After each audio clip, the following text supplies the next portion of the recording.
लेकिन प्रवेश form online भरने की जो तिथि है वो 26 तारीख से स्टार्ट हुई है, जुलाई के अंदर, अभी 26 जुलाई 2026 को, और अंतिम तिथि है 10 अगस्त 2026 करीबन। नमस्कार सभी फ्रेंड्स, आप सभी का हमारी इस YouTube चैनल पर स्वागत। आज हमें एक बहुत जिस विद्यार्थियों ने फिलहाल 12वीं पास की है और वो फिजिकल एजुकेशन में अपना कैरियर बनाना चाहते हैं, तो उनके लिए ये बहुत काम की चीज़ है। जैसा कि आप देख रहे हैं, शारीरिक शिक्षा महाविद्यालय राजस्थान जोधपुर की विवरणिका अभी इस सत्र में 12वीं पास की है और वो फिजिकल एजुकेशन में अपना कैरियर बनाना चाहते हैं, तो उनके लिए ये खबर है। जैसा कि आपको देख रहे हैं, अभी जो DPED diploma of physical education, आप PTI 3rd ग्रेड बनने के लिए जो एक कोर्स होता है 2 साल का, और उसकी प्रवेश है वो फॉर्म, अभी प्रक्रिया प्रवेश फॉर्म या प्रवेश प्रक्रिया स्टार्ट हो रही है। और ये प्रवेश प्रक्रिया करीबन 100 सीटों पे है, यानी 50 सीटें राजस्थान शारीरिक शिक्षा महाविद्यालय जोधपुर में है और 50 सीटें Rajasthan TT college, regional TT college Pratapgarh के अंदर है। 100 सीटों पे प्रवेश है। वैसे आपने अखबार में कुछ दिन पहले एक न्यूज़ सुनी थी और जिसमें ये लिखा हुआ आया था कि DPED के लिए 3200 सीटों की जो स्वीकृति है वो राजस्थान सरकार से मिल चुकी है और उनके लिए अलग अलग कॉलेजें हैं वो आवेदन भी कर रही है। तो ये जानकारी एकदम सत्य है। अगली साल 100 ये सीटें प्लस 3200 3300 सीटों पे आवेदन होने की पूरी संभावना है, 100%। लेकिन अभी तक वो इस सत्र में स्टार्ट नहीं हो पा रहा है। इस सत्र में केवल 100 सीटों पे आवेदन होने जा रहा है। 50 सीटें जोधपुर में, 50 सीटें प्रतापगढ़ में, है ना। कि अगली साल 3200 प्लस 100 3300 सीटों पे आवेदन होने की 100% संभावना है। तो जो भाई बंधु इस साल मेहनत कर रहे हैं और उसमें इनका नंबर आ जाए तो अच्छी बात है। अगर यहाँ नंबर नहीं आता है तो अगली साल के लिए आप निश्चित रह सकते हैं, अगली साल उनका नंबर आ सकता है। होने के बाद आपकी शारीरिक दक्षता और खेल कौशल का प्रशिक्षण होगा। उसके लिए आहिस्ता इस विषय का वेबसाइट पर प्रकाशन होगा 20 तारीख को, और फिर उसके बाद में साक्षात्कार और मूल प्रमाण पत्रों की जांच के उपरांत महाविद्यालय के आवेदन की जो तिथि है वो 28 तारीख 9 महीना 2026 से लेकर 3 तारीख 10 महीना 2026 के इसमें होगा। उसके बाद में प्रवेश शुल्क जमा कराने की जो अंतिम तिथि है वो 8 तारीख 10 महीना 2026 है और सत्र 2026-27 का जो DPED का शुभारंभ, जो क्लासें स्टार्ट होगी वो 10 तारीख 10 महीना 10 अक्टूबर 2026 से होगी। DPED पाठ्यक्रम सत्र 2026-27 में प्रवेश लेने के इच्छुक और योग्य अभ्यर्थी दिनांक 26/7/26 से लेकर 10/8/26 मध्य रात्रि 12 बजे तक ऑनलाइन आवेदन कर सकते हैं। अब DPED जो पाठ्यक्रम में प्रवेश लेने के लिए जो इच्छुक अभ्यर्थी है वो सर्वप्रथम निम्न वेबसाइट पर है www.gpecjodhpur.com पर एडमिशन फॉर्म भर सकते हैं। आपको फॉर्म भरने के लिए 250 का ऑनलाइन भुगतान करना होगा। उसके बाद में ये जो DPED है वो केवल राजस्थान में 2 जगह हो रही है, आपको पता होगा, एक प्रतापगढ़ में और दूसरी है वो जोधपुर में। 50-50 सीटों पर है। ऑनलाइन आवेदन पत्रों की प्रिंट प्रति जमा करवाने हेतु, यानी भरे हुए आवेदन को फिर है वो 2 प्रतियों में अपने पास सुरक्षित रखना है, जिसमें से एक तो ऑनलाइन आवेदन की जो हार्ड कॉपी है वो, जिसमें आवेदन शुल्क का विवरण भी होता है, वो अपने साथ सभी शैक्षणिक और खेल प्रमाण पत्रों की स्वयं प्रमाणित प्रतिलिपियां, यानी खुद अपना हस्ताक्षर करके उस प्रतिलिपियों को जमा करवाना है। राजकीय शारीरिक शिक्षा महाविद्यालय, एयरफोर्स बस स्टैंड के पास जोधपुर, इस पते पर भी डाक पर भेज सकते हैं और वहाँ व्यक्ति उपस्थित होकर भी इसको आप जमा करवा सकते हैं।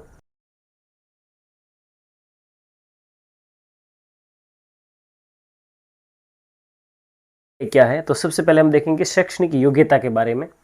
12वीं पास होना जरूरी, राजस्थान बोर्ड से हो या केंद्रीय माध्यमिक बोर्ड से, जो भी आवेदन करते हैं अभ्यर्थी वो 12वीं पास होना जरूरी है। उसी के साथ में जो अंक तालिका है वो उसको साथ में अपलोड करनी पड़ेगी।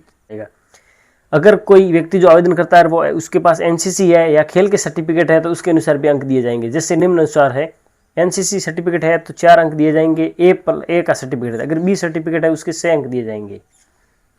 इसके बाद में खेल जो अंक है उनका निर्धारण कैसे किया जाएगा, तो आप देखेंगे प्रशिक्षणार्थियों को खेल के सर्टिफिकेट के अनुसार अंक दिए जाएंगे जो निम्न अनुसार है।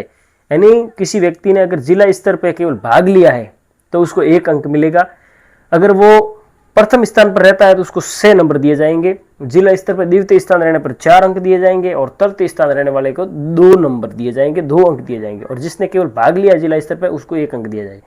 उसके बाद हम पढ़ेंगे राज्य स्तर पर तो राज्य स्तर पर किसी ने यानी स्टेट लेवल पे खेला है और उसमें फर्स्ट पोजीशन पाई है तो उसको 18 अंक दिए जाएंगे। सेकंड स्थान पर रहने पर 15 अंक दिए जाएंगे और स्टेट में तृतीय ब्रॉन्ज मेडल रहने पर 12 अंक दिए जाएंगे। और केवल स्टेट में भाग लिया है आपने तो उसके आपको केवल है वो 8 अंक मिलेंगे। इसके बाद में आगे देखेंगे, अगर आपने राष्ट्रीय स्तर की प्रतियोगिताओं में भाग लिया और प्रथम स्थान प्राप्त किया है तो 50 अंक, द्वितीय स्थान पर रहने पर 42 अंक और तृतीय स्थान पर रहने पर 35 अंक। इसके अलावा आपने जितनी बार भाग लिया उस हिसाब से भी आपको अंक मिलेंगे। जैसे प्रथम बार भाग लिया है तो 19 अंक है, दूसरी बार लेने पर 21 है, तीसरी बार लेने पर 24 है, फिर चौथी बार लेने पर 27 है और पांचवी बार लेने पर 30 नंबर है वो मिलेंगे। केंद्रीय विद्यालय संगठन द्वारा जिला स्तर की जो विद्यालय खेलकूद प्रतियोगिता में भाग लेने वाले खिलाड़ी और विजेता खिलाड़ी को उपलब्धि अनुसार अंक दिए जाएंगे। और स्कूल गेम्स फेडरेशन इंडिया द्वारा आयोजित राष्ट्रीय विद्यालय खेलकूद प्रतियोगिता एक राज्य के रूप में भाग लेती है और नवोदय विद्यालय और केंद्रीय विद्यालय के राष्ट्रीय क्रीड़ा प्रतियोगिता को राज्य स्तर पर माना जाएगा है। और उसके बाद में आयु का ध्यान रखना है मुख्यतः।